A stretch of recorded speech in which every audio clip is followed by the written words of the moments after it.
Hello বন্ধুরা, কেমন আছো তোমরা সবাই? আশা করি সবাই খুব খুব খুব ভালো আছে। আমরা কিন্তু সবাই বেশ ভালো আছি।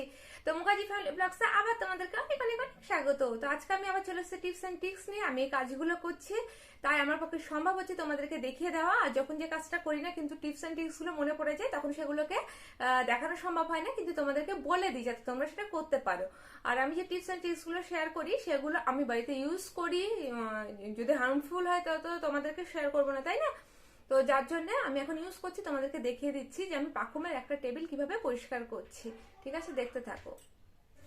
দেখেছো বন্ধুরা টেবিলটার অবস্থা? এটা কিন্তু পাখুমের টেবিল। পাখুম জন্মদিনে গিফট পেয়েছিল ওর 1 বছরের জন্মদিনে।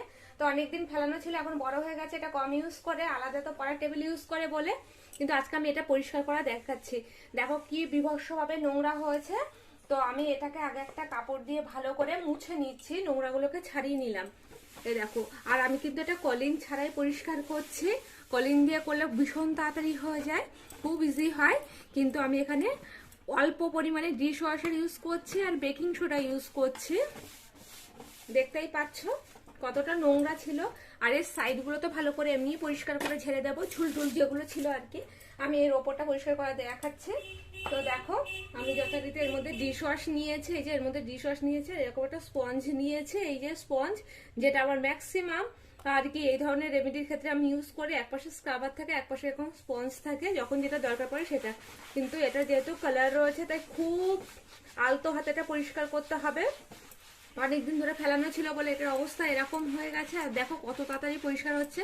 এটা কলিং ছাড়া কিন্তু এভাবে তাড়াতাড়ি করে পরিষ্কার করা খুবই সম্ভব হয়। আর বাচ্চাদের জিনিস তো পরিষ্কারই রাখতে হয়, নাহলে ধরতে দেওয়া সম্ভব হয় না। আজকে সকাল উঠে চিৎকার করছে, এটাই আজকে ভর করেছে, এটাই নেবে বলে। তো আমি বললাম যে আগে পরিষ্কার করে দিই। তো ভাবলাম যখন পরিষ্কার করছি তো তোমাদেরকেও শেয়ার করে দিই আমি কিভাবে তাড়াতাড়ি করে পরিষ্কার করছি কলিং ছাড়া। কলিং থাকলে তো খুবই ভালো হয়। তবে এই যে একটা প্রসেস, যে ডিশ ওয়াশটা খুব কম পরিমাণে ইউজ করতে হয় কিন্তু, ঠিক আছে।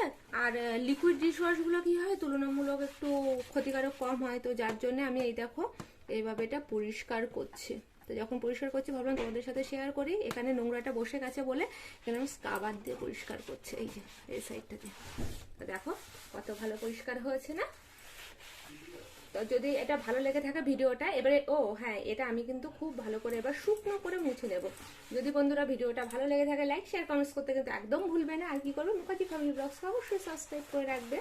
তো চলো এখনকার জন্য টাটা।